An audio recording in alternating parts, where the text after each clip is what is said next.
Bonjour, alors le thème du jour, c'est les mouvements de rotation externe de l'épaule pour la coiffe des rotateurs. D'abord, je vais utiliser un élastique. Au passage, les rotateurs externes ont deux fonctions. C'est à la fois un stabilisateur de l'épaule et de l'omoplate, mais c'est également un rotateur externe de l'épaule.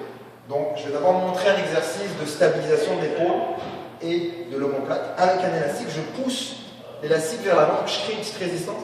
Et là, je vais effectuer des petits demi-cercles à droite et à gauche, juste comme ça. Donc ça crée un petit réveil, petite activation de la coiffe des rotateurs. Droite et gauche.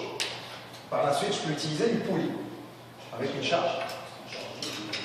Donc au passage, vous allez voir que c'est un exercice. Ces muscles-là sont assez sensibles et fragiles, donc ce n'est pas nécessaire de mettre une grosse charge sous peine de solliciter d'autres muscles. Alors, pour éviter de tricher avec le deltoïde médian, j'utilise une serviette que je vais placer entre mon aisselle et mon coude. Donc pour éviter de compenser, de tricher, je me place à peu près à 90 degrés et j'effectue une rotation externe. Et je reviens. Ici, là, et je reviens. Alors au passage, ce n'est pas nécessaire d'aller très loin, parce que sinon je risque de faire une rotation avec mes obliques. Donc ça, c'est pas très utile, puis je compense avec d'autres muscles.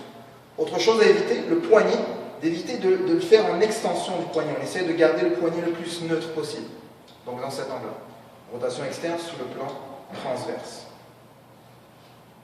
Autre option, on peut le faire également sous un autre plan, mais face à la poulie. Donc on peut descendre légèrement la poulie. Le coude à la hauteur de l'épaule. Donc ça, c'est un plan sagittal. Donc c'est une autre variante. Et on utilise également le deltoïde médian de manière isométrique. Alors pour une personne qui a mal à l'épaule, celui-là, je vous le déconseille. Celui-là est plus safe que le mouvement à 90 degrés. Ensuite, je vais utiliser un autre accessoire, donc un poignet. En position assise. Donc c'est un autre angle, un angle frontal. Je place mon pouce sur mon genou et j'effectue ma rotation externe. Je descends en plan, je contrôle le poids et je remonte. Enfin, une dernière variante, c'est le même mouvement mais en position debout. On peut utiliser un mur comme support. On s'assure que le coude soit dans le même alignement que l'épaule et on effectue exactement le même mouvement en se rapprochant de l'épaule. Donc au passage, j'évite de compenser avec le bassin ou le bas du dos. J'essaie de rester le plus droit possible. Et voilà, mon entraînement.